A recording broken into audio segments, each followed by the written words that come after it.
This week on Wheel of Science, we're talking quantum physics. Look at me, Neil. I'm all entangled, like quantum-like. No, Chuck, you're just entangled. Welcome to Wheel of Science.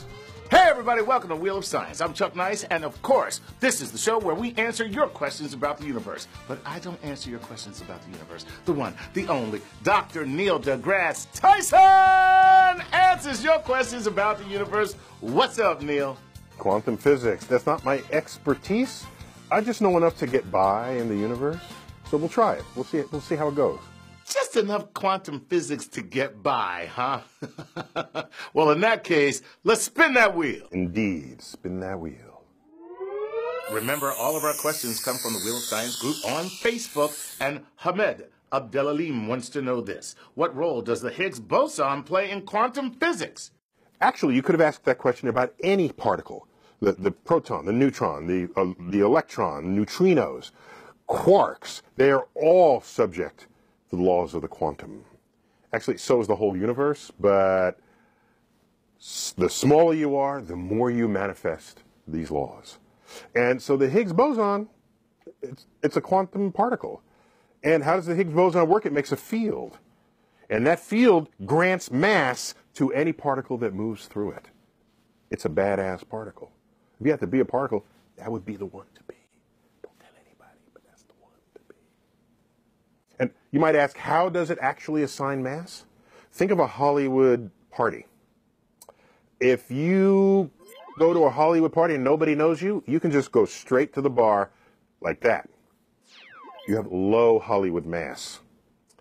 If you are famous and you walk into the party, everyone gathers around you. They want your autograph. They want to take your picture. And you're working towards the bar, but you're moving really slow. You have a lot of inertia, slow inertia, and you can't get through the mat. You can't get through it. So you have high party mass. A Hollywood party is exactly the Higgs field. So what party is it where you sit home and lament your career and cry? What particle is that? That's the neutron. It has no charge, so therefore it can attract no one. Did you say the nicetron? Because damn, Neil, that's kind of harsh, bro. That's rough.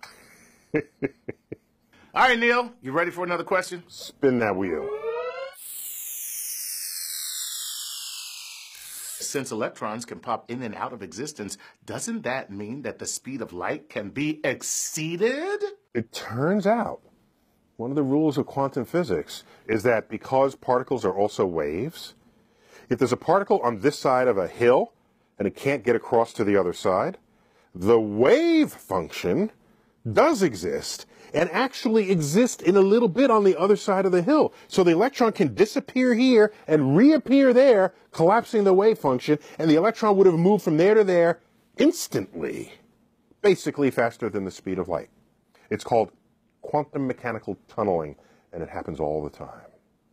And it is mysterious and beautiful. So what's the hype about tachyons then? So tachyon is a hypothetical particle named for being very fast. Tachyos is Greek for speed. The tachometer it's the same root. So a tachyon is a particle, hypothetical particle, that exists only faster than light. And it can go to infinitely high speeds, and the slowest you can ever get this thing to go is the speed of light itself. It turns out this is not violated in Einstein's equations because you're not crossing the speed of light. You're coming into existence faster than the speed of light. And you put that into the equations, it ends up living backwards in time. This is a backwards time-traveling particle. Hypothesized, we've never discovered one. So we don't know if they really exist. They probably don't, but it's fun to talk about them because they don't violate Einstein's relativity equations. Perhaps the reason you don't find them is because you're not looking for them in 1955, where you have to go back in time and kiss your mother don't kiss your mother. You know what? How about we take a break, okay? We'll be back with more Wheel of Science. Welcome back to Wheel of Science. I'm Chuck Nice, and of course we're here with Dr. Neil deGrasse Tyson. Neil, are you ready for another question? Brady Myers wants to know what technology can be achieved using quantum physics. What you perhaps don't know is that there is no creation, storage, and retrieval of information in this information technology revolution without the exploitation of the quantum. The quantum is all around us. It is in your computers. It is in your storage chips. It is in your memory. It is in everything. It is in the electricity around us. And we did not do really amazing things with electricity until we understood how quantum physics affected it. So you want to ask, what can we do with the quantum? Everything.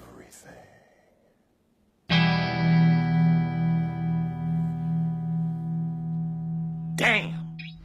All right, Neil, it's caption time. Of course, that's where we take a picture of you and put it on Facebook and invite our people to give it a caption. And we got hundreds of responses. So you've seen them. Which one do you like?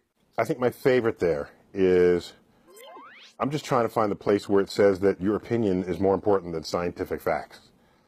It's snarky. As an educator, that's not how you interact with people, but that's not what caption contests are for. Yeah, well, as a comedian, that's exactly how you interact with people. And by the way, it may be the most polite way that you interact with people. So, good job, man. Time now for our Wheel of Science poll. Make sure that you answer the poll right here. And the question is, would you want to be a quantum superhero like Ant-Man? You know, when I think of being a superhero, I don't think to myself, how small can I make myself? That's just not a thing. Although, growing up as a kid, I did want to be Mighty Mouse, knowing that he was small.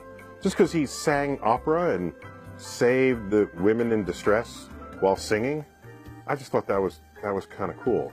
And a big kind of chest like that. And so I wanted to be Mighty Mouse. But other than that, I'm thinking I don't need to hang out with quantum phenomena. I'm very good as a macroscopic object, thank you. Yeah, well, you know, you're in the Mighty Mouse. I'm more of an underdog. I mean that, like, not even the cartoon character. I'm talking about me personally, man. My life's a wreck, Neil. Well, there you have it. That is our show. Make sure that you follow us at Star Talk Network on Facebook Watch and join the Wheel of Science group on Facebook so you can interact with other members and leave comments and just have a very good time. As always, we have to say thank you to Dr. Neil deGrasse Tyson. Thanks, Neil. Always here for you, Chuck. You say that now, but at 3 o'clock in the morning, where are you? Where are you? Where I always am at 3 a.m., looking up at the stars. Oh, God, I'm going to puke. That's our show, Neil. Until next time. Keep looking up, even when it's 3 a.m.